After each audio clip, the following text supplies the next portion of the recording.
Hi all, ಇದು Wednesday vlog ಆಗಿರುತ್ತೆ. So ನಾವಿವತ್ತು ಊರಿಗೆ ಹೊರಟಿದ್ದೀವಿ. ನೀವು ಲಾಸ್ಟ್ ಟೈಮ್ ನೋಡಿರೋ ಹಾಗೆ ನಾನು ಊರು ವ್ಲಾಗ್ನ ಹಾಕಿದ್ದೀನಿ, ನಾವು ಯಾವ ರೀತಿ ಪೂಜೆ ಮಾಡ್ತೀವಿ ಅಂತ. ಸೊ ಇವತ್ತು ಏಕಾದಶಿ ಇರೋ ಕಾರಣ ನಾವು ಪೂಜೆ ಮಾಡೋಣ ಅಂತ ಅಂದ್ಬಿಟ್ಟು ಹೊರಟಿದ್ವಿ. ಇದು ನಮ್ಮ ದೇವಸ್ಥಾನ, ನೀವು ಆಲ್ರೆಡಿ ಲಾಸ್ಟ್ ವ್ಲಾಗಲ್ಲಿ ನೋಡಿದ್ದೀರಾ ಅನಿಸುತ್ತೆ. ನಾವು ಹೋಗೋಷ್ಟೊತ್ತಲ್ಲಿ ಆಲ್ಮೋಸ್ಟ್ 4 ಆಗಿತ್ತು. ಎಲ್ಲರೂ ಬಂದಿದ್ದರು. ನಾವು ಹೋಗೋ ಟೈಮ್ ಕರೆಕ್ಟಾಗಿ ಅಲ್ಲಿ ಪೂಜೆ ನಡೀತಿತ್ತು. ಆಮೇಲೆ ನಮ್ಮ ಕಡೆ ಪದ್ಧತಿ ಏನು ಅಂತ ಅಂದ್ಬಿಟ್ಟಂದರೆ, ಯೂಶ್ವಲಾಗಿ ಈ ಥರ ನಾಮ ಹಿಡಿಸ್ಕೊಳ್ಳೋದು ಪೂಜೆ ಏಕಾದಶಿ ಮಾಡಿದ್ದ ಇದರಲ್ಲಿ. ಸೊ ಎಲ್ಲರೂ ನಾಮ ಹಿಡಿಸ್ಕೊಳ್ಳೇಬೇಕು.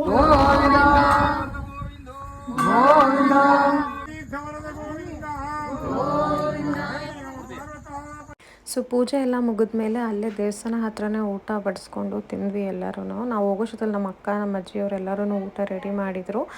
ಅಷ್ಟರಲ್ಲಿ ಎಲ್ಲರೂ ಒಟ್ಟಿಗೆ ಕೂತ್ಕೊಂಡಿದ್ವಿ. ಲಾಸ್ಟಲ್ಲಿ ನಮ್ಮ ಅತ್ತೆಯವ್ರು 3 ಜನ ಮಾತ್ರ ಇದ್ದರು. ಅವ್ರು 3 ಜನ ಲಾಸ್ಟಲ್ಲಿ ತಿಂದರು. ಅಲ್ಲಿ ಬಿಡೋಕ್ಕೆ ನಾವು 8:30 ಆಗಿತ್ತು. ಸೊ ಇಷ್ಟ ಆಗಿತ್ತು ನನ್ನ ಈ ದಿನದ ಮಿನಿ ವ್ಲಾಗ್. ನಿಮ್ಗೆ ಇಷ್ಟ ಆಗಿದ್ರೆ ಲೈಕ್ ಮಾಡಿ, ಶೇರ್ ಮಾಡಿ, ಸಬ್ಸ್ಕ್ರೈಬ್ ಮಾಡಿ. Thank you.